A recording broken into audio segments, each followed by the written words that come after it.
마가복음 9장 1절부터 8절까지 말씀입니다. 제가 먼저 읽겠습니다. 예수께서 그들에게 말씀하셨습니다. 내가 너희에게 진실로 말한다. 여기 서 있는 사람 가운데 죽기 전에 하나님 나라가 능력을 떨치며 오는 것을 볼 사람이 있다. 6일 후에 예수께서 베드로, 야고보, 요한만 따로 데리고 높은 산으로 올라가셨습니다. 그런데 예수께서 그들 앞에서 모습이 변하셨습니다. 예수의 옷은 이 세상 그 누구도 더 이상 희게 할 수 없을 만큼 새하얗게 희고 광채가 났습니다. 그리고 거기에 엘리야가 모세와 함께 그들 앞에 나타나 예수와 이야기를 나누었습니다. 베드로가 예수께 말했습니다. 주여, 우리가 여기 있는 것이 좋겠습니다. 우리가 초막 3개를 만들어 하나는 주를, 하나는 모세를, 하나는 엘리야를 모시도록 하겠습니다. 모두들 몹시 두려웠기 때문에 베드로는 무슨 말을 해야 좋을지 몰라 이렇게 말했습니다. 그때 구름이 나타나 그들 위를 덮더니 구름 속에서 소리가 들려왔습니다. 이는 내 사랑하는 아들이다. 그의 말을 들으라. 그 순간 그들은 주위를 살펴보았습니다.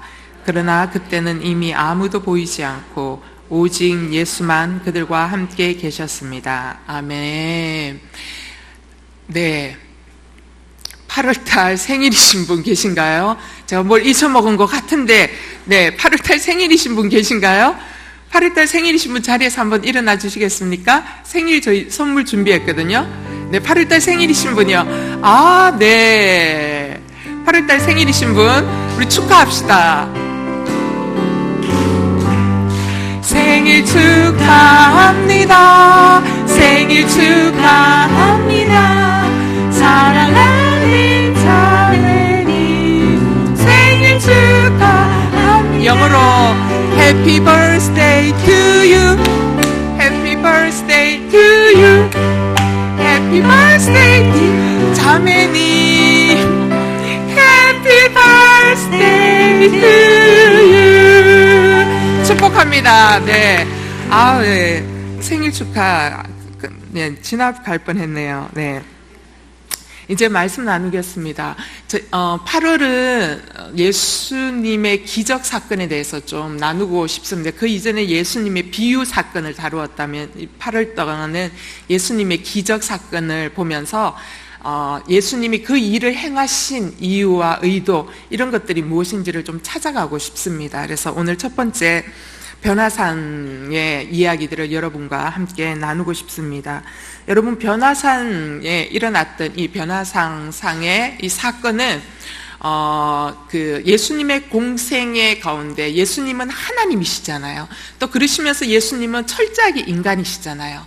하나님이시면서 육체를 철저하게 입고 오신 예수님이 이 땅에 사시면서 행하셨던 공생의 기간 동안 굉장히 중요한 5대 사건 중에 하나로 다루고 있는 것이 변화산 사건입니다. 왜냐하면 그 사건 속에서 분명히 예수님은 육신이신 예수님이었는데 그분이 하나님이시구나 라는 것들을 드러내는 사건이기 때문에, 그래서 이와 비슷한 사건, 5대 사건이 뭐냐, 오늘 여러분과 나눌 변화산상의 사건, 그리고 또 두 번째가 예수님이 성육신 하신, 이 땅에 사람의 몸을 입고 마리아의 몸에서 태어나신 성육신 사건, 그리고 또한 세 번째가 하나님이신 그분이 우리의 모든 죄를 위해서 육체의 모든 피를 흘리시는, 죽으시는 십자가 사건.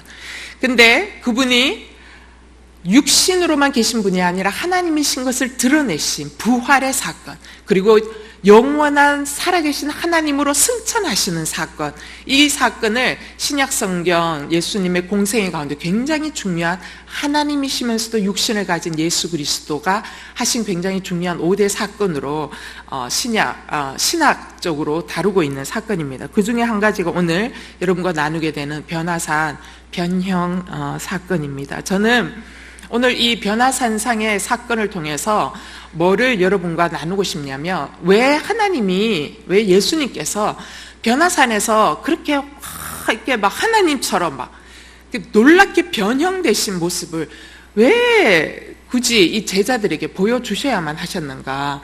성경에서는 그 이유에 대해서 전혀 나와 있지 않거든요. 그러나 저는 그렇게 하신 이유가 분명히 있다고 생각합니다. 그래서 예수님께서 변화산에서 당신이 하나님으로 변형되는 사건을 보여주신 이유가 무엇인지에 대해서 좀 나누어 보고 싶습니다. 먼저 왜 예수님께서는 제자들을 따로 3명을 부르셔서 변화산으로 함께 가셔서 그 제자들에게 당신이 영광의 모습으로 변화되어지는 왜 영광을 보여주셨는가? 놀라운 영광을 보여주신 이유가 무엇인가? 라는 것입니다. 그 첫 번째 이유는 2절에 나타나 있습니다. 2절 6일 후에 예수께서 베드로, 야고보, 요한만 따로 데리고 높은 산으로 올라가셨습니다. 그런데 예수께서 그들 앞에서 모습이 변하셨습니다. 예수님께서 영광을 보여주시는 첫 번째 이유는 제자들에게 믿음의 확신을 주시고 싶으셨다라는 것입니다. 여기 보면 2절의 첫 번째 6일 후에라는 말이 있습니다. 6일 후에. 여러분, 이 6일 후에는 어떤 걸 이야기하냐면 마가복음 9장 앞에 나오는 8장 끝부분에 보면 베드로의 신앙 고백이 나오고, 그리고 나서 예수님이 내가 이제 예루살렘에 올라가서 죽을 거야 라고 당신의 죽음을 예고하십니다. 죽음을 예고하니까 막 안 됩니다 하고 하는 베드로가 만류하는 이야기들이 나옵니다. 바로 이 6일 후에라는 얘기는 뭐냐면 가이사랴 빌립보 지방에서 예수님이 제자들에게 묻습니다. 너희는 나를 누구라고 하느냐? 사람들은 나를 누구라고 하냐니까 선지자라고 하고 막 합니다라고 얘기했을 때 예수님 너희는 나를 누구라고 하느냐 했을 때 베드로가 얘기해 주는 그리스도시요 살아계신 하나님의 아들이십니다라고 얘기했을 때 예수님이 마태복음 16장에서 얘기합니다. 베드로야, 이게 네가 그렇게 얘기하는 게 네가 얘기하는 것이 아니라 그것을 알게 해주신 하나님께서 너로 하여금 그 이야기를 하도록 하신 것이다 라고 말씀하고 있습니다. 그 사건이 있은 후에 예수님이 자신의 죽음을 예고하고 베드로가 그렇게 가시면 안 됩니다라고 했을 때 사단아 물러가라 라고 하면서 베드로가 예수 그리스도께 질책을 받으시는 사건이 있은 이후 6일 이후라는 얘기를 하고 있는 것입니다. 따라서 오늘 본문 변화산상 사건 이전에는 뭐냐? 어떤 일이 있냐? 주님이 제자들에게 최초로 첫 번째로 내가 이제 죽을 거야. 내가 이제 예루살렘에 올라가면 나 죽을 거야 라는 것을 순환을 1차적으로 예고하고 계신다. 인자에 온 것은 섬김을 받으려 함이 아니라 도리어 섬기려 하고 자기의 목숨을 많은 사람을 위한 대속물로 주려 하기 위함이다. 이런 얘기들은 하셨지만 이렇게 이제는 구체적으로 내가 이제 올라가면 죽을 거야 라는 얘기는 하시지 않으셨거든요. 그러니까 주님은 공생의 기간 동안 당신이 고난받는 메시아로 왔다라는 것을 끊임없이 암시하셨지만 이제는 대놓고 내가 이제 올라가면 죽을 거야 라는 얘기를 하신 적이 없으세요. 근데 이제 이 본문 말씀 변화산상의 사건이 있기 이전에 이제 주님이 1차적으로 명확하게 얘기합니다. 나는 이제 죽을 거야 라는 이야기를 하시는 것입니다. 왜 주님이 이 이야기를 제자들에게 이제 대놓고 하시느냐? 예수님이 변화산상의 이 사건을 제자들에게 보여주시는 이 시점은 언제냐? 예수님의 공생의 마지막 3년 차입니다.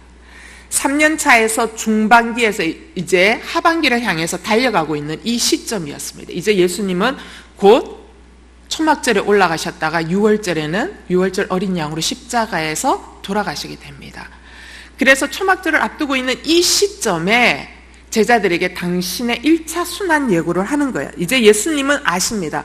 나가 제자들과 함께 할 수 있는 시간이 끝자락에 와 있구나라는 것을 아셨습니다. 그래서 예수님은 제자들에게 내가 이 땅에 온 목적이 무엇인지에 대해서 이제는 명확하게 해야 된다. 이제는 그냥 이렇게 제자들에게 얼버무려서는 안 되고 얘기했대도 제자들이 잘 못 알아듣는 것 같으니까 이제는 명확하게 해야 되겠다라고 생각하시고 그 부분을 말씀하시는 거예요.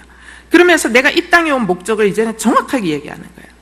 여러분, 이렇게 얘기하는데 제자들은 무엇을 하고 있냐면 예수님과 전혀 다른, 몸은 같이 있으나 다른 꿈을 꾸고 있는 거예요. 예수님은 십자가의 죽으심과 부활하심, 구속의 사건을 당신의 일생에 이 땅에 오신 목적으로 생각하고 있은 반면에 제자들은 예수를 통하여 어떻게 하면 로마를 정복시키고 이스라엘의 삐까뻔쩍한 시대가 다시 한번 올 수 있을까를 꿈꾸는 동상이몽을 꿈꾸고 있었다라는 것이지요. 자, 이제 예수님이 당신의 죽음을 거듭거듭 정확하게 확인시켜 주시는 그 말씀이 마가복음 8장 31절에서 33절에 나옵니다. 제가 읽겠습니다. 예수께서 제자들에게 인자가 많은 고난을 당하고 장로들과 대제사장들과 율법학자들에게 배척받아 죽임당했다가 3일 만에 다시 살아나시게 될 것임을 가르치기 시작하셨습니다. 예수께서 이 일을 드러내놓고 말씀하시자 베드로는 예수를 붙들고 그게 무슨 말이냐며 항의했습니다. 그러자 예수께서 제자들을 돌아다 보시고 베드로를 꾸짖으시며 말씀하셨습니다. 사탄아, 내 뒤로 물러가거라. 너가 하나님의 일은 생각하지 않고 사람의 일만 생각하는구나. 여러분, 예수님의 이 십자가의 죽음의 이 예고를 들었을 때 제자들의 마음이 어땠을 것 같습니까? 여러분, 지금 제자들은요, 예수님 이 한 분만 바라보고 집도 버렸습니다, 아내도 버렸습니다, 가족도 버렸습니다. 예수님 한 분만 바라보며 자신의 모든 전재산, 자신의 인생 모든 것을 예수께 걸고 다 버리고 예수만 쫓아왔습니다.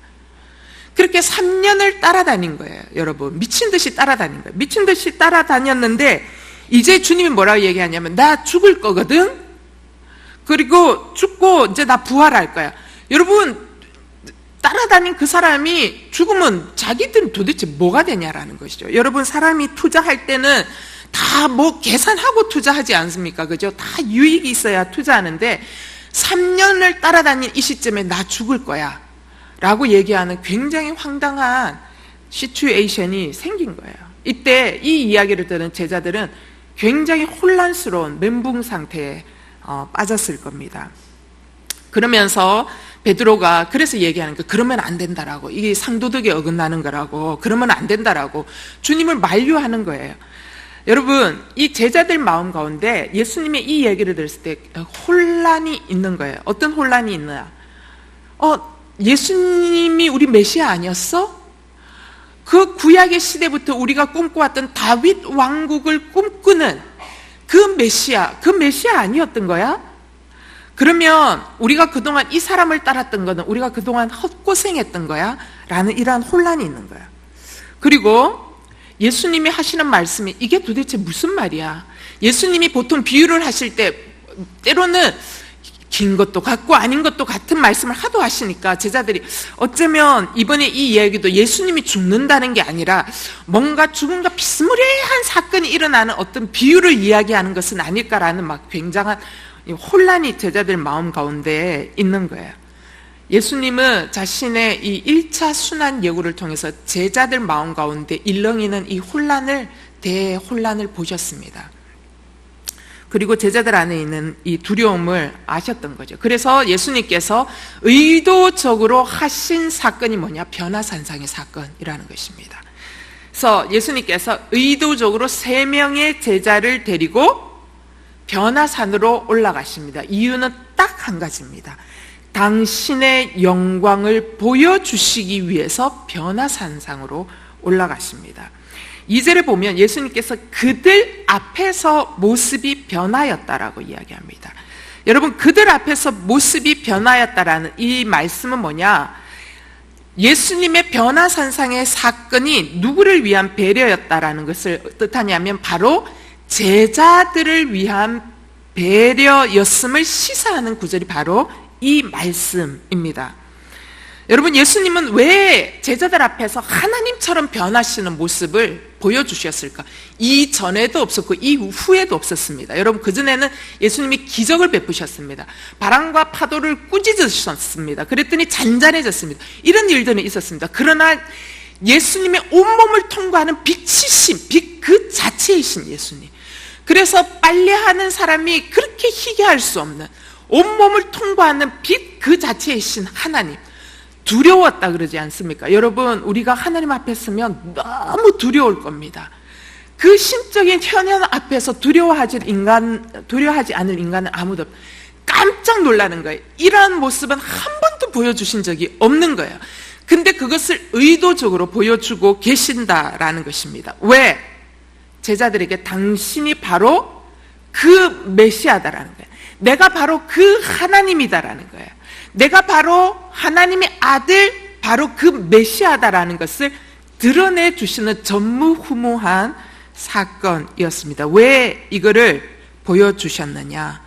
제자들에게 더 이상 혼란스러워하지 말라라는 겁니다.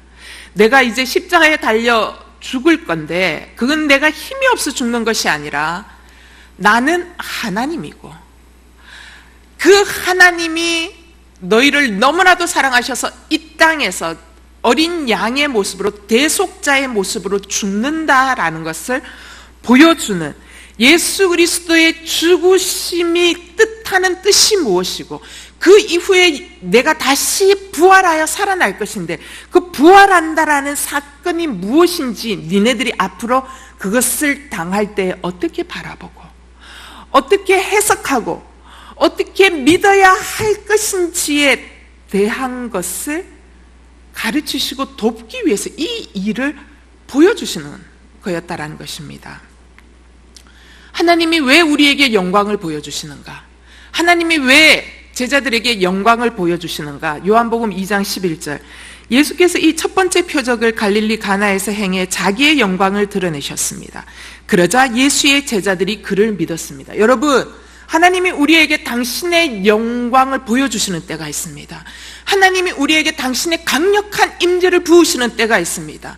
하나님이 당신의 강하고 이 능력 있는 오른손으로 우리를 딱 붙드시는 순간이 있습니다. 왜 그렇게 하시느냐? 우리로 하여금 예수 그리스도 그분은 살아계신 하나님이시구나, 예수 그리스도 그분은 하나님이시구나, 예수 그리스도 그분은 능력 있는 분이시구나 라는 것을 믿도록 하기 위해서 영광을 보여주신다는 것입니다. 그래서 그 영광을 보여줌으로 앞으로 일어나는 사건을 그 영광의 스크린 속에서 바라보고 해석하며 믿음으로 나아갈 수 있도록 하기 위해서 그렇게 하신다는 것이죠. 그래서 여러분, 이 지점이 굉장히 중요한 포인트입니다. 왜 중요한 포인트냐면요, 신앙생활에 있어서요, 주님의 신비를 경험하는 체험이 참 중요하다라는 것입니다. 여러분, 저는 신비를 추구하는 신비주의자는 아닙니다. 그러나 하나님은 우리에게 신비를 경험하게 해주십니다. 하나님은 신비를 부인하시지 않으십니다. 바로 이 지점, 신앙생활에 있어서 주님의 신비를 경험하는 것이 우리의 믿음 생활에 얼마나 중요한지 모릅니다. 여러분, 예수 그리스도를 믿음으로 영접하기만 한 사람의 믿음과 예수 그리스도를 믿음으로 영접할 뿐만 아니라 예수 그리스도 그분의 영광을 몸으로 직접 경험한 사람의 체험, 그 믿음은 다릅니다, 여러분. 여러분, 이론적으로 아는 사람과 체험으로 예수 그리스도를 경험하여 아는 사람하고는 다른 거예요. 여러분, 이론을 실제로 내 삶 가운데서 체험하면 예수님을 믿는 믿음이요, 훨씬 더 생동감이 있습니다. 그리고 예수 그분이 평면적이 아니라 예수 그리스도 그분이 입체적으로 다가옵니다. 그리고 예수 그리스도 그분이요, 현실적으로 다가옵니다.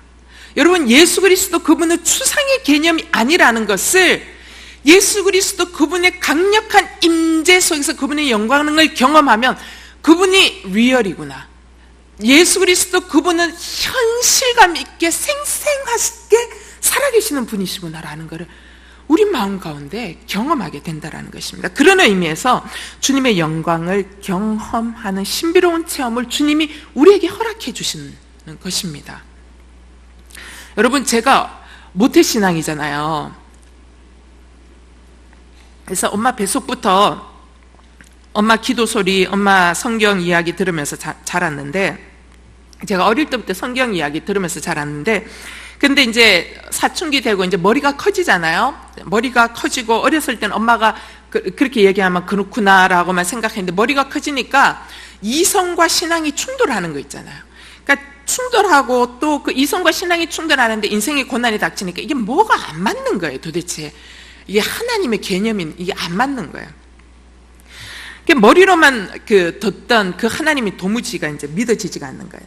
여러분, 중학교 때 이제 엄마가 수련회 이제 늘 보내고, 막 이제 여름 성경학교, 초등학교 때 늘 다니고, 또 중학교 때 수련회 보내고 하잖아요. 여러분, 수련회 때 가면 밤마다 전도사님 그렇게 자꾸 회개하래요. 회개해야 된다고. 회개해야 성령이 임재하신다고. 그렇게 회개하래요. 그러니까 옆에 보니까 다 울면서 회개하니까 회개해야 될 것 같아서 이거는 뭐 어떤 죄도 만들어서 회개할 판이에요. 그래서 이제 막 열심히 막 회개하는 거예요. 그래서 막 밤마다 뭐 있는 죄, 없는 죄, 뭐 예전에 했던 것 다 작년에 회개했던 거 또 회개하고 막 이제 다 끄집어내서 막 회개하는 거예요. 여러분, 그날 밤 회개하니까 마음이 어떨까요, 여러분? 마음이 시원하잖아요. 마음이 너무 시원하고 너무 좋은 거예요, 밤에. 시원하고 좋은데 그 다음날 해만 뜨면 사라져, 해만 뜨면. 그러니까 시원하고 좋긴 한데 그 다음날 아침에 해 뜨면 나는 나의 본래 나의 모습으로 돌아가 있는, 그 이전의 습관과 모습 그대로인 나의 모습만 보게 되는 거예요. 근데 그러다가 제가 20살 때, 20살 때 드디어 내가 늘 얘기했잖아요. 20살 때 참으로 큰일이 있었잖아요. 20살 때 이론적으로 알았던 그 하나님을 제가 정말로 경험한 거예요. 그분의 강력한 임재를 제가 경험한 거죠. 20살 때. 그러니까 경험하니까 주님의 그 어마어마한 임재가 내 전후 좌우를 둘러싸고 가득 찬 주님의 영광이 내 전후 좌우를 둘러싸는 거예요. 그러니까 주님의 그 영이 내 안으로 들어오니까 그 이전에는 내가 생각해서 회개하는 죄라면 이제는 어떤 회개예요? 이게 막 저절로 내가 그런 죄도 지었어 예전에? 이런 거 있잖아요. 막 완전히 막 이건 생각할 겨를도 없이 쏟아져 나오는 이 회개.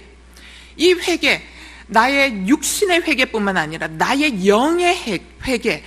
그러니까 나의 의지적인 회개, 영적인 회개, 육체적으로 지었던 죄들, 이 모든 것들을 다 이제 회개하기 시작하는 거예요. 그런 임재의 경험을 하는 거예요. 강력한 성령의 임재의 경험.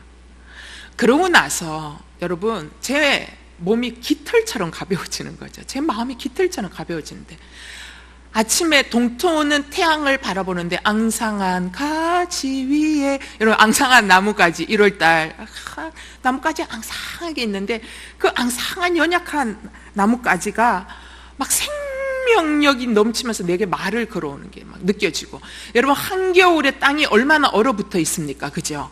한겨울에 땅이 얼어붙어 있는 얼어붙은 그 땅이 내게 이야기하는 거예요. 나도 하나님을 찬양한다라고 이야기하면서 너도 하나님을 찬양하고 싶지? 라고 이야기하는, 여러분, 날은 날에게 말하고 밤은 밤에게 이야기하는 시편의 말씀이 진짜 일어나는 사건인 거 있잖아요.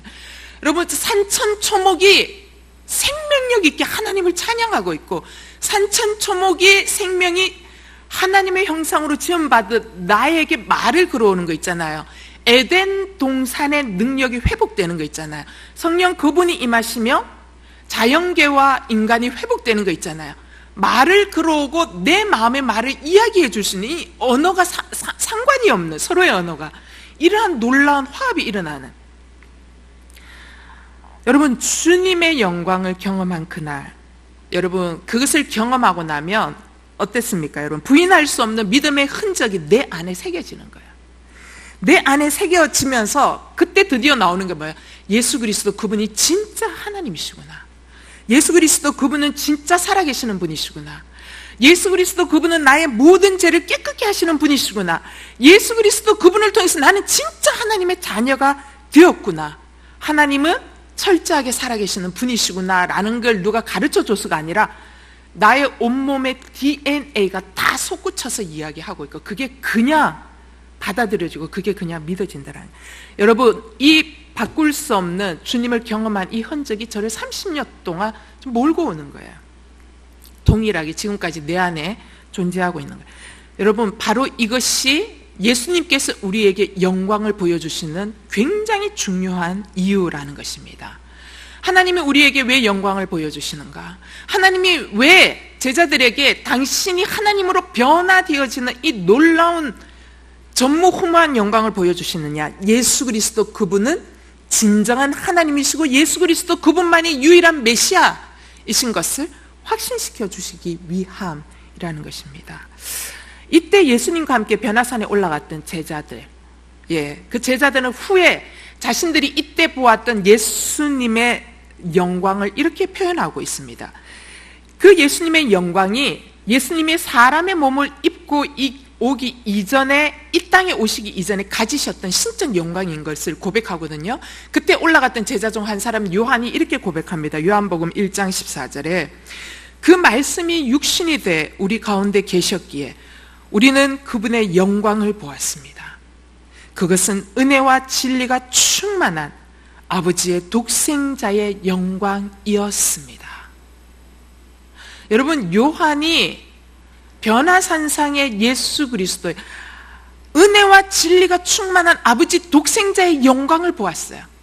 그러고 나서 예수 그리스도의 십자가를 보았어요. 도망갔어요.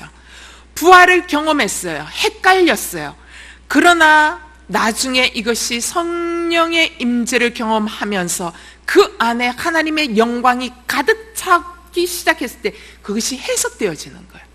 그러면서 고백하는 게 뭐냐? 우리는 그분의 영광을 보았다. 그분의 영광이 뭐예요? 은혜와 진리가 충만한 아버지의 독생자의 영광이었다는 거예요. 여러분, 이것을 경험한 예수, 이 예수는 요한의 평생 죽을 때까지 그의 가슴 가운데 생생하게 살아있는 실질적이고 현실감 있고 입체적으로 살아계신 하나님이셨다라는 것입니다. 하지만 여러분, 주님이 우리에게 영광스러운 당신의 신비를 보여주실 때에 우리가 꼭 제발 절대적으로 조심해야 할 부분이 있습니다. 우리가 꼭 조심해야 할 부분이 뭐냐? 여러분, 신비는 굉장히 중요합니다. 그러나 신비주의는 안 됩니다. 이거를 알면서도 이거를 잘 구분을 못 하시는 분들이 정말 많으세요. 여러분, 기독교에 신비가 없다면 기독교는 그냥 윤리적이고 이성적인 종교일 것입니다. 그러나 기독교는 신비입니다. 하나님이신 그분이 인간의 몸을 입고 이 땅에 오신 신비, 그리고 그분이 사람이 우리를 너무나도 사랑하셔서 대속의 죽음을 죽으시고 우리를 구속하신 그 신비, 그리고 그분이 영원히 우리 가운데 임재하여 주셔서 우리와 영원히 함께 살아가시면서 오늘도 능력 가운데 살아가도록 하시는 그 신비, 그 놀라운 신비가 기독교 안에 있습니다. 기독교는 신비입니다. 그러나 여러분, 기독교는 신비이지만 신비주의에 빠지면 여러분 뭐가 되는 줄 알아요? 이단 돼요. 이단. 여러분, 신비는 우리의 믿음을 더 강하게 만들어줍니다. 맞습니까? 주님이 영광을 보여주시는 이유가 그 중에 하나입니다. 우리의 믿음을 강하게 만들어주시기 위해서. 그렇다고 여러분, 신비가 우리의 신앙의 내용이 되어서는 안 됩니다. 무슨 말씀인지 아시겠습니까? 하나님이 우리에게 영광의 신비를 경험하게 해주죠. 여러분, 저도 정말 신비스러운 것들을 주님 정말 많이 경험하게 해주죠. 그런데 제가 막 얘기할 때, 설교할 때 막 신비를 이야기하진 않습니다. 제가 설교할 때는 언제나 성경 중심으로 이야기합니다. 왜 그런 줄 알아요? 여러분, 그거는 내게 주신 신비예요. 나의 믿음, 내가 고난을 뚫고 가고 오늘 또 주님을 붙들고 살아갈 수 있도록 내게 주신, 하나님을 보여주신 신비인 것이지, 이게 신앙의 내용이 되어서는 안 된다라는 것이죠. 따라서 여러분, 신비를 따라 신앙생활 하시면 절대로 안 됩니다. 신앙은 성경 말씀을 따라 신앙생활 해야 되는 겁니다. 아멘? 여러분, 성경 말씀을 따라 신앙은 성장할 수 있고 성숙할 수 있습니다. 다만 하나님이 그때마다 우리가 다시 한번 좌절하고 무너져 있을 때 하나님의 말씀이 능력인 것을 더 말씀해 주시기 위해서, 용기를 북돋아 주시기 위해서 기도하는 가운데 더 강력한 임재로 하나님의 감당할 수 없는 그 신비스러운 임재 속으로 우리를 잠깐 보여주실 때는 있습니다. 따라서 신비는 우리의 신앙의 내용이 되어서는 안 되고, 우리의 신앙의 내용은 반드시 성경 말씀이 되어야 한다는 것을 꼭 기억할 수 있게 되기를 바랍니다. 두 번째, 하나님은 왜 우리에게 당신의 영광을 보여주시느냐? 말씀을 따라 살도록 하기 위함이라는 것입니다. 오늘 본문 4절에 보니까 예수님께서 모세와 엘리야하고 대화하는 장면이 나옵니다. 여러분, 모세는 누구입니까? 율법을 대표하는 사람입니다. 엘리야는 누구입니까? 선지자를 대표하는 사람입니다.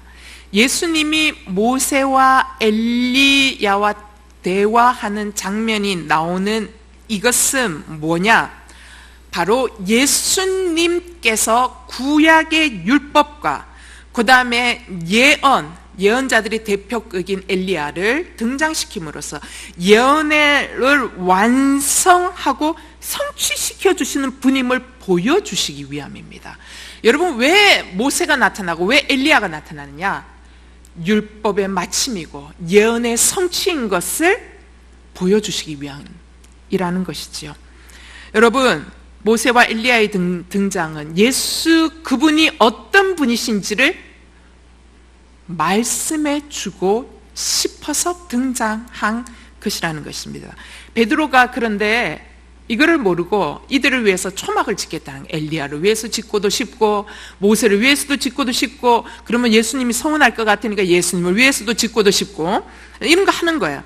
그런데 구름이 덮였다가 사라지면서 뭐만 남습니까? 모세도 사라지고 엘리야도 사라지고 오직 예수님만의 그들 시야에 남는 것입니다. 뭐예요? 율법도 지나가고 예언도 지나가나 오직 그것들을 완성하신 예수 그리스도, 그분만이 완성자이시라는 것이죠. 그분만이 이 제자들의 눈앞에 나타나는 것입니다. 이 말은 뭡니까? 하나님이 우리에게 하나님의 영광의 신비를 보여주시는 이유가 뭐예요? 우리를 하여금 누구 중심으로 살도록 하라고요? 예수 중심으로 살도록 하기 위함이라는 것입니다. 여러분, 하나님이 우리의 신앙생활 가운데 정말 포기하고 싶고 지치고 낭망하고 좌절할 때 하나님의 깊은 임재 가운데서 하나님의 신비를 보여주십니다. 하나님의 마음을 깨닫게 하십니다. 그리고 내 처한 상황을 해석해 주십니다. 기가 막힌 방법으로 기도하는 가운데 해석이 되는 거예요. 해석이. 왜 그러한 일들을 하게 하시느냐? 쓰러지지 말고 어떻게 해요? 예수 중심으로 다시 일어나서 달려가라고, 예수를 붙들고 다시 나아가라고, 예수 중심으로 살아가라고 하나님의 영광을 보여주신다라는 것입니다. 여러분, 예수 없는 신비는 가짜입니다. 여러분, 예수님을 위한 것이 아니면 아무리 내가 사람을 고치고 죽은 자를 살리고 심지어는 안전병이를 일으킨다 할지라도 예수님을 위한 일이 아니라면 그거는 예수 없는 신비주의입니다. 그거는 사단적인 겁니다. 그거는 나중에 그 사람이 신격화되어지는 매우 사단적인 것이라는 거죠. 하나님이 우리에게 당신의 영광을 경험하게 하는 궁극적인 목표는 주님을 사랑하도록 하기 위함입니다. 주님을 순종하도록 하기 위함입니다. 여러분, 예수님의 제자들이 변화산상에 올라가서 주님의 영광스러운 변화의 장면을 목격하게 된 것이 변화산의 결론 아닙니다. 변화산의 결론은 무엇입니까? 이 신비한 체험 이후에 들려오는 하나의 음성이 변화산의 결론입니다. 그 음성이 뭐예요? 7절부터 8절까지입니다. 제가 읽겠습니다. 7절에서 8절. 그때 구름이 나타나 그들 위를 덮더니 구름 속에서 소리가 들려왔습니다. 이는 내 사랑하는 아들이다. 그의 말을 들어라. 그 순간 그들은 주위를 살펴보았습니다. 그러나 그때는 이미 아무도 보이지 않고 오직 예수만 그들과 함께 계셨습니다. 아멘. 여러분, 이게 결론입니다. 변화산의 영광스러운 변화의 이 신비한 체험이 결론이 아니라 마지막 결론은 이는 내 사랑하는 아들이다. 너희는 그의 말을 들어라. 이게 결론이라는 거예요. 변화산의 결론. 하나님이 우리에게 하나님의 영광을 보여주시는 그 영광의 결론은 뭐냐? 이는 내 사랑하는 아들이다. 너희는 그의 말을 들으라. 그게 결론이라는 거예요. 하나님이 내게 기도 가운데 왜 이 은혜를 체험하게 하느냐? 그게 결론이라는 거예요. 오직 예수 그리스도의 말씀만을 들으라, 따르라, 따라가라. 이게 결론이라는 거예요. 따라서 여러분, 체험은 체험만으로 끝나면 절대로 안 됩니다. 여러분, 신앙 체험이 건강한 것인지 건강하지 않은 것인지는 언제 판단날 수 있느냐? 우리가 신앙 체험으로 인하여 주의 말씀을 더 간절히 붙들고 더 사모하고 주님의 말씀을 순종하고 있는지를 볼 때에 이 신앙 체험이 내가 참 건강한 거였구나 라는 것을 가늠할 수 있다는 거죠. 여러분, 만약 어떤 사람이 신비로운 경험을 했는데 그가 그 신비로운 경험만 자랑하는 거예요. 그 신비로운 경험만 막 남발하는 거예요. 그래서 그걸 막 이야기하는 거예요. 그걸 막 이야기하면서 사람들이 그걸 막 듣는 거예요. 들으면서 사람들은 뭘 해요? 사람들은요, 성경 말씀에 집중하는 게 아니라 그 사람의 경험에, 신비로운 체험에 막 집중하는 거예요. 그래서 그 사람의 성경 말씀이 아닌 그 사람의 입에서 나오는 말을 더 무게감 있도록 막 듣는 거예요. 만약 그 사람이 자기의 체험을 강조하고 신비적인 경험만을 강조함으로써 하나님의 말씀이 아닌 자신의 그 신비적인 경험의 말을 더 무게감 있도록 듣도록 한다면 여러분, 우리는 이 신비에 대해서는 반드시 의심해 봐야 됩니다. 그리고 경계해야 합니다. 여러분, 그런 분들은 철저하게 경계하셔야 됩니다. 왜? 변화산상에 하나님의 영광을 주신 결론은 뭐예요? 오직 예수, 이는 내 사랑하는 아들이고 너희는 그의 말을 들어라. 예수 그리스도 그분만 드러내고 그분만 따라가도록 하기 위함이기 때문입니다. 제가 신학교 다닐 때 정말 별의별 거 다 보는 자매가 하나 있었어요. 그래서 막 밤에 막 밤새도록 밤에 기도했대. 뭐였냐? 방서 쓰느라고 기도했대. 방서. 그럼 막 방서 쓴 걸 막 또 막 통역을 해.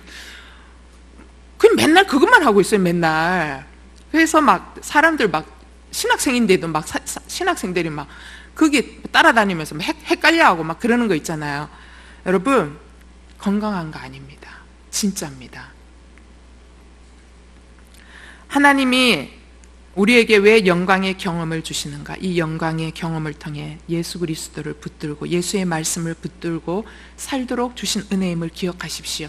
여러분, 예수 붙드십시오. 아멘. 여러분, 치유는요, 여러분이 하나님을 간절히 붙들고 기도할 때 치유는 일어납니다. 여러분, 치유는요, 치유의 은사를 받은 사람에게서 나타나는 게 아닙니다. 아십니까? 여러분, 치유는요, 내가 정말 가난한 심정으로, 간절한 심정으로, 그리고 주님의 살아계심을 믿고 정말 주님 앞에 간절하게 기도할 때 치유가 나타나는 거예요. 어떤 사람이 우리를 치유해 주는 게 아니라는 거예요. 주님이 우리를 치유해 주시는 줄 믿으시기 바랍니다. 세 번째, 하나님은 왜 당신의 영광스러운 모습을 보여주시는가? 세 번째는 사명을 감당하도록 하기 위함입니다. 뭐라고요? 사명 감당하도록 하기 위해서. 여러분, 여기에 특별히 3명의 제자들을 데리고 올라가십니다. 3명의 제자가 누굽니까? 그죠? 베드로와 야고보와 요한, 이 3사람을 데리고 갑니다. 이 3사람은 회당장 야이로의 집에 갈 때도 따로 데리고 가시고, 겟세마네,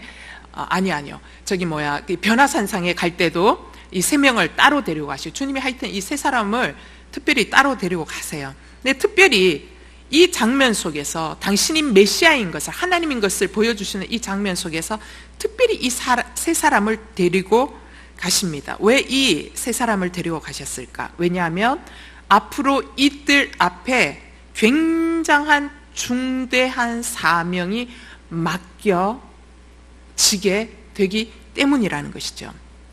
여러분, 우리는 3명의 제자만 데려갈 때 주님도 차별하셔 라고 생각합니다. 여러분, 이거를 차별이라고 생각하시면 안 됩니다. 주님이 3명을 특별히 데려가신 이유는 이 3사람이 앞으로 초대교회 가운데 감당해야 할 특별한 사명을 맡았기 때문이에요.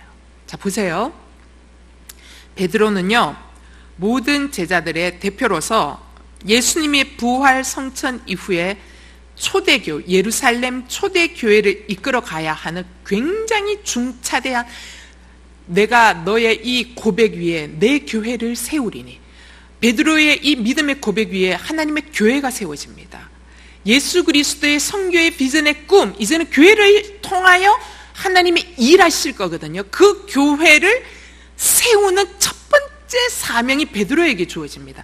그래서 이것을 이끌어가야 할 책임이 주어졌던 인물이 베드로였기 때문에 주님이 베드로를 데려갔습니다. 두 번째, 야고보를 데려갑니다. 왜?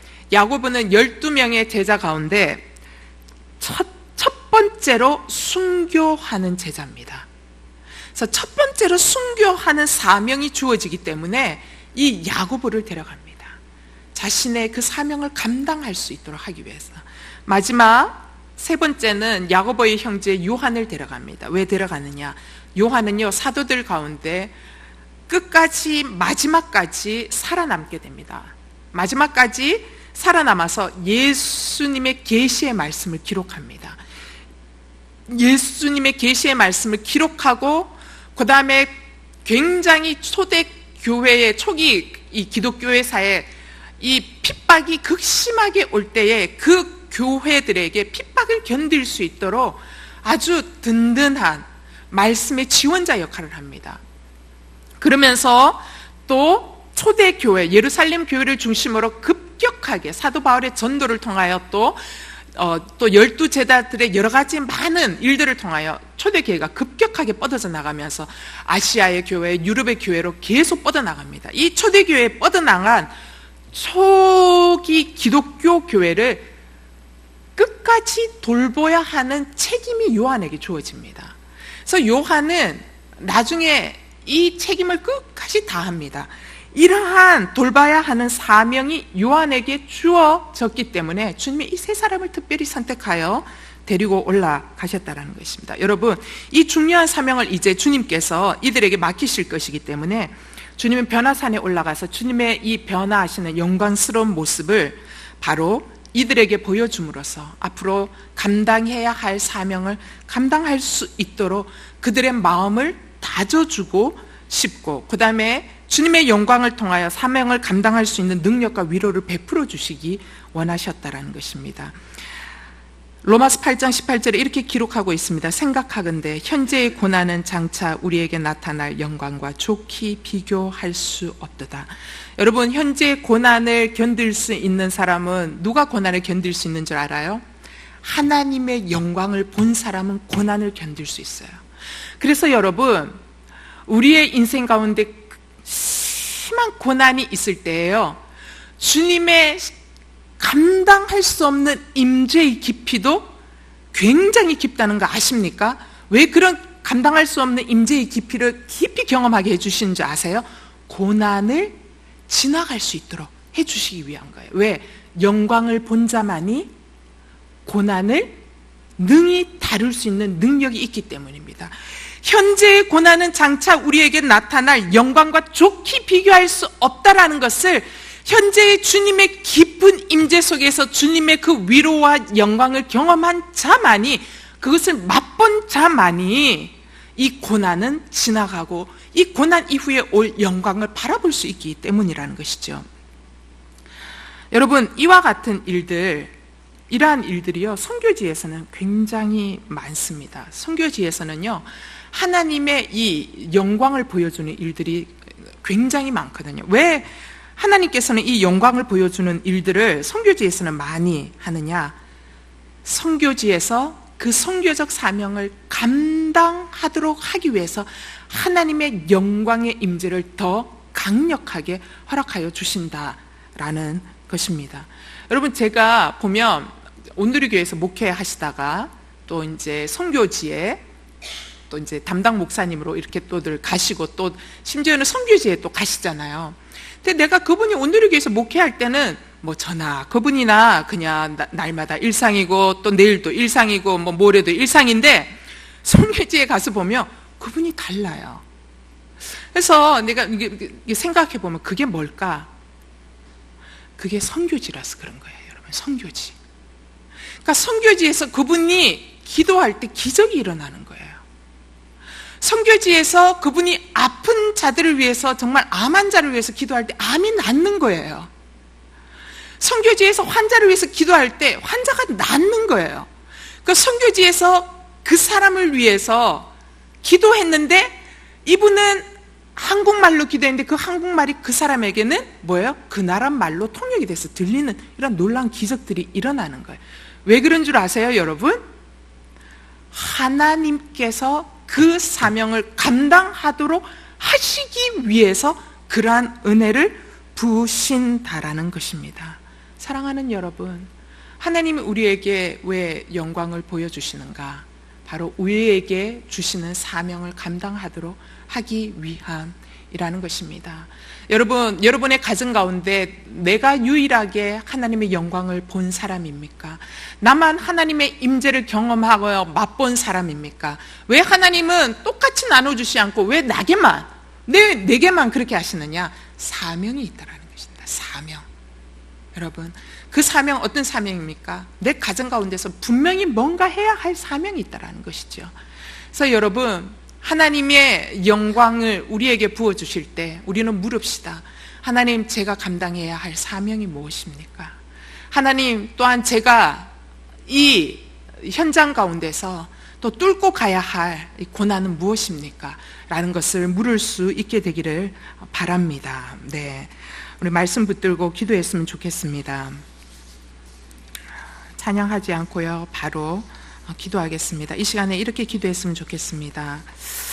하나님, 제자들을 부르셔서 변화산으로 데리고 가셔서 하나님의 영광의 임재를 보여주셨습니다. 하나님, 제가 예수 그리스도를 믿는데 하나님, 차지도 않고 뜨겁지도 아니하고 뜨뜻미지근한 이러한 신앙 상태에 있어서 하나님 아버지, 기적은 늘 남의 이야기고 하나님, 하나님의 이 놀라운 사건들은 남들의 간증거리입니까? 주여, 주님, 저를 변화산으로 불러주셔서 하나님의 놀라운 임재의 영광을 보여주시고 저에게 부어주시는 하나님, 내 자리에서 서 있는 나의 사명들을 감당할 수 있도록 인도하여